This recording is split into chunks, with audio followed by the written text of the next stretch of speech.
નમસ્તે વિદ્યાર્થી મિત્રો, આપણે રસાયણ વિજ્ઞાનમાં પ્રકરણ 8 સંક્રાંતિ ધાતુ તત્વોમાં આપણે કેટલાક ભૌતિક ગુણધર્મો જોઈ રહ્યા છીએ, જેમાં આજે આપણે ઓક્સિડેશન અવસ્થાઓ જોવાની છે. સામાન્ય રીતે આપણે એસ વિભાગના તત્વો અને પી વિભાગના તત્વોની ઓક્સિડેશન અવસ્થાઓ જોઈએ તો બહુ જ ઓછી ઓક્સિડેશન અવસ્થાઓ ધ્યાનમાં આવે છે.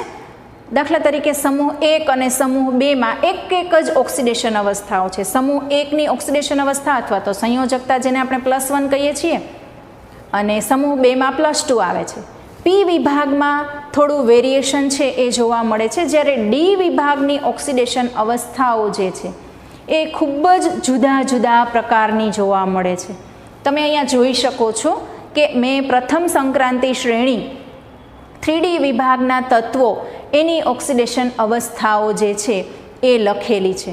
એમાં ખૂબ જ વિવિધતા જોવા મળે છે, બરાબર. તો એનું કારણ છે કે જે ડી કક્ષકો છે, સમશક્તિક કક્ષકો છે, એ 5 પેટા કક્ષકો છે, બરાબર. અને એ 5 પેટા કક્ષકો જે છે એમાં ઇલેક્ટ્રોન જે છે એ પૂરતા ભરાયેલા નથી, એટલે અપૂર્ણ છે. એટલે જ આપણે એને સંક્રાંતિ તત્વ કહીએ છીએ ને. સંક્રાંતિ તત્વ એટલે શું? તો કે જેમાં D1 થી D9 સુધીના ઇલેક્ટ્રોન રહેલા હોય, બરાબર, અપૂર્ણ ડી કક્ષક ભરાયેલી હોય, એને આપણે સંક્રાંતિ તત્વ કહીએ છીએ. તો અહીંયા આવી વિવિધતા ઓક્સિડેશન અવસ્થામાં શાને કારણે છે એ આપણે જોઈએ. તો આપણે જોતા જઈએ કે સ્કેન્ડિયમ જે છે ત્યાંથી લઈ અને ઝિંક સુધી, એમાં એક સ્કેન્ડિયમ અપવાદરૂપ છે અને એક કોપર અપવાદરૂપ છે. બાકી બધાની સામાન્ય ઓક્સિડેશન અવસ્થા 2+ છે, બરાબર. શા માટે આવું છે? તો આનું કારણ જે છે કે એમાં 4s2 અને 3d, બરાબર, આ પ્રમાણે ઇલેક્ટ્રોન રહેલા છે. તો સામાન્ય ઓક્સિડેશન અવસ્થા સૌથી પહેલાં જે ઇલેક્ટ્રોન ગુમાવે તો ક્યાંથી ગુમાવે? બહારની કક્ષામાંથી, બરાબર. આપણે ખ્યાલ છે કે આ રીતે આ NS અને આ જે છે એ N-1 ડી કક્ષક છે. પછી એ 3D હોય, 4D હોય, કોઈ પણ હોય, અંદરની કક્ષક છે. એટલે જ્યારે ઇલેક્ટ્રોન ગુમાવવાનો વારો આવશે તો કયા ઇલેક્ટ્રોન જશે? બહારના, બરાબર. એટલે કે અહીંયા 4s કક્ષકના ઇલેક્ટ્રોન પ્રથમ દૂર થાય છે. તો એ 4sમાં દરેકમાં 2 ઇલેક્ટ્રોન રહેલા છે, સિવાય કે ક્રોમિયમ અને કોપર. તો આ રીતે એ કોપર જે છે એમાં એક જ ઇલેક્ટ્રોન રહેલો છે, એટલે એની +1 ઓક્સિડેશન અવસ્થા છે. સ્કેન્ડિયમમાં +1 અને +2 ઓક્સિડેશન અવસ્થાઓ જોવા જ નથી મળતી. સ્કેન્ડિયમ 3 જોવા મળે છે, સૌ એક જ ઓક્સિડેશન અવસ્થા છે એની, બરાબર. તો એ રીતે, અને બાકી બધાની કોમન ઓક્સિડેશન અવસ્થા છે એ +2 ઓક્સિડેશન અવસ્થા છે, કેમ કે 4sના 2 ઇલેક્ટ્રોન ગુમાવે અને +2 ઓક્સિડેશન અવસ્થા પ્રાપ્ત કરે છે. ત્યારબાદ આપણે જોઈએ કે સૌથી મહત્તમ ઓક્સિડેશન અવસ્થાઓ બધાની જુઓ તમે. ટિટેનિયમમાં 4+, વેનેડિયમમાં +5, ક્રોમિયમમાં +6, અને સૌથી વધારે હોય, બરાબર, ઊંચામાં ઊંચી ઓક્સિડેશન અવસ્થા તો મેંગેનીઝની છે. કયા સંયોજનમાં છે મેંગેનીઝની ઓક્સિડેશન અવસ્થા? યાદ આવે છે? MnO4, મેંગેનેટ આયનમાં, બરાબર, જેને આપણે સામાન્ય રીતે પોટેશિયમ પરમેંગેનેટ કહીએ છીએ. એમાં એની ઓક્સિડેશન અવસ્થા +7 છે. તો આ રીતે સ્કેન્ડિયમથી મેંગેનીઝ સુધી જોઈએ તો એ જે મહત્તમ ઓક્સિડેશન અવસ્થાઓ છે એમાં રહેલા S અને D કક્ષકોના ઇલેક્ટ્રોનનો સરવાળો છે. બધાની ઓક્સિડેશન અવસ્થા, બધાની ઇલેક્ટ્રોન રચના તમે જોતા જાઓ તો સ્કેન્ડિયમમાં ટોટલ કેટલા ઇલેક્ટ્રોન? 3 ઇલેક્ટ્રોન છે, બરાબર. 4s2 3d1, એટલે એની મહત્તમ +3 થશે.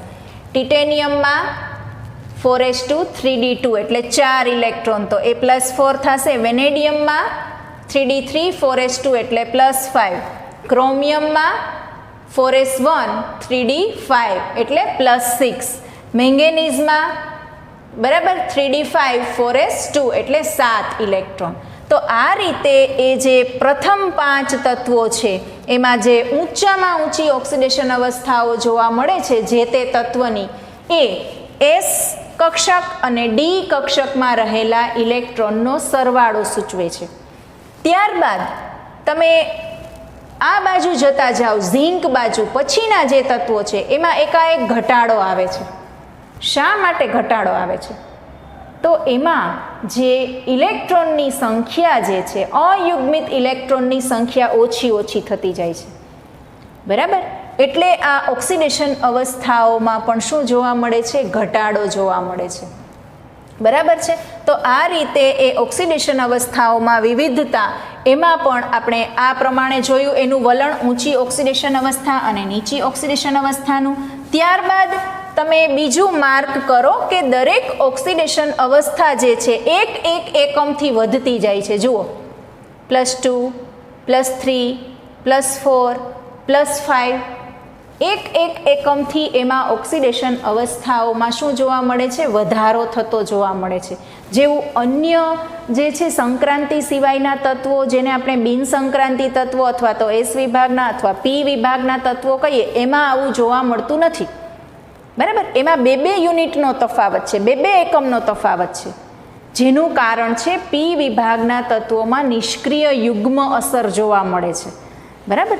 દાખલા તરીકે આપણે 15મા સમૂહની વાત કરીએ તો એની જે છે નાઇટ્રોજન અને ફોસ્ફરસ, એની મેક્સિમમ જે છે એ +5 છે અને ત્યારબાદ એની +3 ઓક્સિડેશન અવસ્થા સીધી આવે છે, +4 નથી આવતી. બરાબર?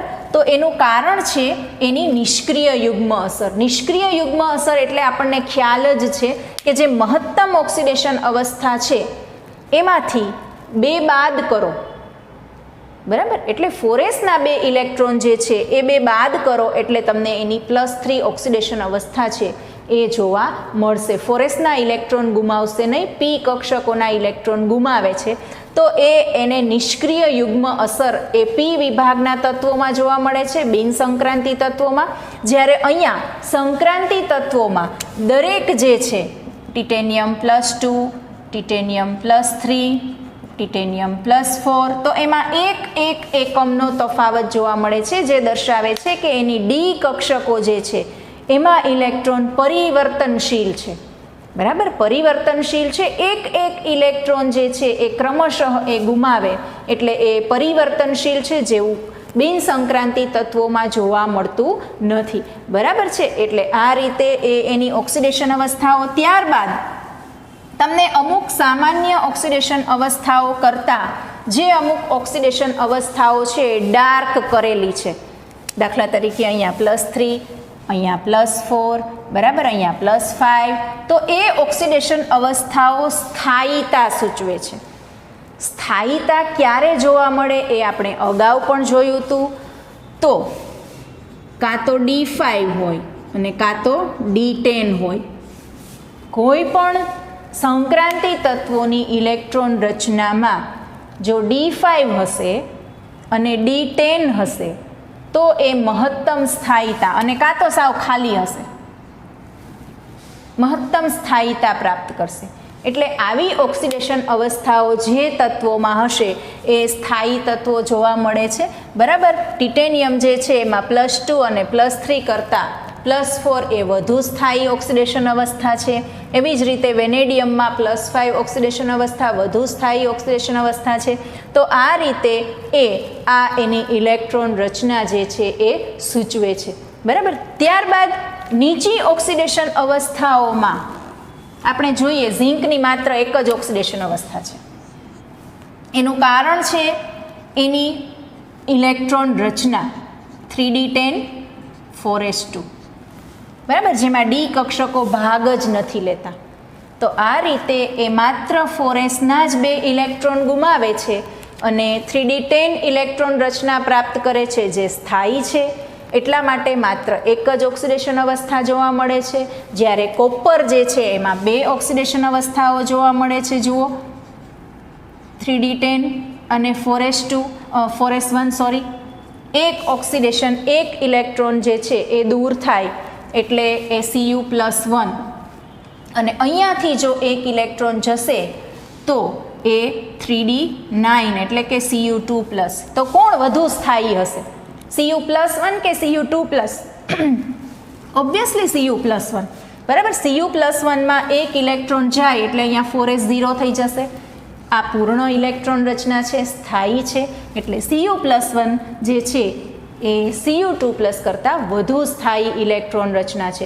તો આ રીતે એનું જે સ્થાયિત્વ છે એ વધુ છે.